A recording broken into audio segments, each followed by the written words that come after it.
Baiklah, Assalamualaikum warahmatullahi wabarakatuh. Perkenalkan, nama saya Novita Sari, NIM 1902-2031. Saya dari jurusan Pendidikan Anak Usia Dini. Yang mana pada kesempatan kali ini saya ingin mempresentasikan proyek akhir dari mata kuliah pedagogi, yang mana dosen pengampunya yakni Ibu Dr. Randa Eldarni MPD, Ibu Rosmaria SPD MPD. Baiklah, pada kesempatan kali ini saya mengambil judul yakni konsep hakikat pendidikan dan hakikat manusia, yang mana pembahasannya adalah hakikat pendidikan. Pengertian hakikat pendidikan. Makna pendidikan secara sederhana dapat diartikan sebagai usaha untuk membina kepribadiannya sesuai dengan nilai-nilai di dalam masyarakat dan kebudayaan.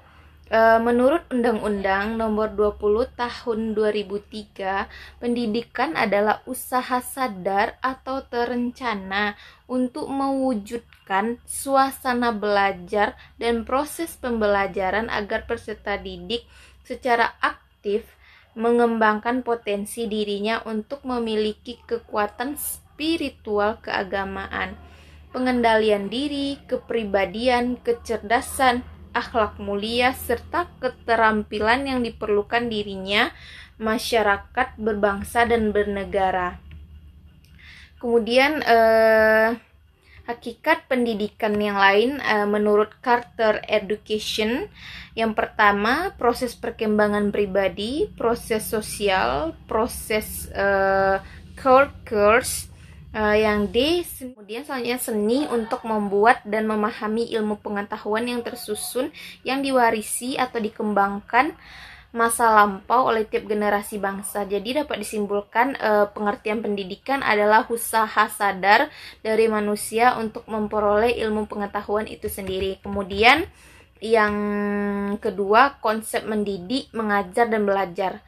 Mengajar merupakan teknis kegiatan seorang guru yang mana semua persiapan mengajar bersifat teknis dan hasilnya pun juga dapat diukur dengan instrumen. Sedangkan mendidik lebih bersifat kepada tentang menekankan karakter. Kemudian belajar adalah usaha anak didik untuk meningkatkan kemampuan kognitif, afektif, psikomotorik untuk mencapai tujuan yang diinginkan. Kemudian yang ketiga, pengertian batas awal dan batas akhir. Menurut LaVengelan, batas bawah atau awal yaitu saat seseorang anak telah siap untuk memperoleh pendidikan, yang mana usianya yaitu pada usia 3-5 tahun dan jelas kelihatan pada usia 5 tahun. Kemudian dikatakan lagi menurut LaVengelan, seseorang telah menyelesaikan pendidikannya bila mana telah mencapai pribadi dewasa susila. Sejak bayi sampai terbentuknya pribadi susila, anak didik tetapi mendapat bantuan dan bimbingan dari pendidik. Dan setelah menyelesaikan pendidikannya, tak ada lagi ikatan antara pendidik dan anak didik. Kemudian yang keempat ada pendidikan sepanjang hayat, lifelong education. Cenderung melihat pendidikan sebagai kegiatan kehidupan dalam masyarakat untuk mencapai perwujudan manusia secara penuh yang berjalan terus-menerus seolah-olah tidak ada batasnya sampai meninggal. Yang mana menuntut ilmu adalah kewajiban bagi setiap muslim dan muslimat. Tututlah ilmu sejak buayan sampai lubang kubur. Tiada amalan umat yang lebih utama daripada belajar. Selanjutnya yang kelima, pendidikan sebagai suatu ilmu. Merupakan salah satu faktor penting yang dapat digunakan merealisasikan bakat-bakat yang dibawa sejak lahir seperti talenta, teori konvergensi, sehingga manusia mempunyai keterampilan yang dapat digunakan untuk menghidupi dirinya. Kemudian yang keenam, objek ilmu pendidikan, yang mana ada anak didik, pendidik, materi pendidikan, metodologi pendidikan, evaluasi pengajaran, alat-alat pendidikan, lingkungan sekitar, kemudian tujuan pendidikan. Kemudian yang ketujuh, macam-macam ilmu pendidikan. Ada ilmu normatif, deskriptif, teoritis. Yang mana ilmu normatif ini contohnya melestarikan budaya bangsa, sedangkan deskriptif yaitu menggambarkan seluruh peristiwa belajar dengan tepat, tidak dimanipulasi, dari mulai siapa siswa, apa yang telah diajarkan, sampai nilai yang diberikan harus betul-betul menggambarkan perolehan hasil belajar anak.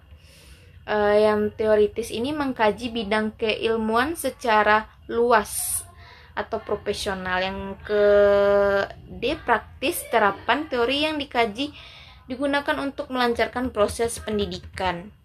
Hakikat manusia. Pengertian dari hakikat manusia. Hakikat manusia adalah pintu gerbang memahami ilmu yang mempelajari manusia, mulai dari pendidikan, psikologi, sampai ekonomi. Manusia adalah makhluk bernyawa yang mempunyai hasrat untuk mengetahui segala sesuatu. Atas dorongan hasrat ingin tahunya, manusia tidak hanya bertanya tentang berbagai hal yang ada di luar dirinya, tetapi juga bertanya tentang dirinya sendiri. Kemudian pengertian dari hakikat manusia adalah seperangkat gagasan tentang sesuatu yang olehnya manusia memiliki karakteristik khas yang memiliki suatu martabat khusus. Louis Leahy 1985, aspek-aspek hakikat manusia antara lain berkenaan dengan asal-usulnya. Contoh sebagai makhluk Tuhan, yang mana jika dalam ajaran agama Islam manusia diciptakan dari tanah. Kemudian struktur metafisiknya, contohnya manusia sebagai satu kesatuan badan ruh, serta karakteristik dan makna eksistensi manusia di dunia, contohnya manusia sebagai makhluk individual, sebagai makhluk sosial. Selanjutnya yang kedua, sifat hakikat manusia. Pengertian sifat hakikat manusia. Sifat hakikat manusia adalah ciri-ciri karakteristik yang secara prinsipil membedakan manusia dari hewan. Meskipun antara manusia dengan hewan banyak kemiripan, terutama dilihat dari segi biologisnya, namun terdapat perbedaan sifat manusia dan hewan. Yang membedakan sifat manusia dan hewan adalah manusia memiliki akal sedangkan hewan tidak. Yang B, wujud sifat hakikat manusia. Wujud dari sifat hakikat manusia yang tidak memiliki oleh hewan adalah sebagai berikut: kemampuan menyadari diri, kemampuan bereksistensi, pemilikan kata hati, moral, kemampuan bertanggung jawab, rasa kebebasan atau kemerdekaan, kesediaan melaksanakan kewajiban, menyadari hak, kemampuan menghayati, dan kebahagiaan. Nah, jadi dapat kita simpulkan yang mana pendidikan dan manusia ini tidak dapat dipisahkan. Mereka adalah satu kesatuan yang mana akan selalu berjalan dan berkesinambungan, yang mana manusia akan memperoleh pendidikan sesuai dengan usahanya. Baiklah, demikianlah yang dapat saya sampaikan. Banyak maaf, saya tutup dengan wabillahi taufiq wa hidayah. Assalamualaikum warahmatullahi wabarakatuh. Terima kasih.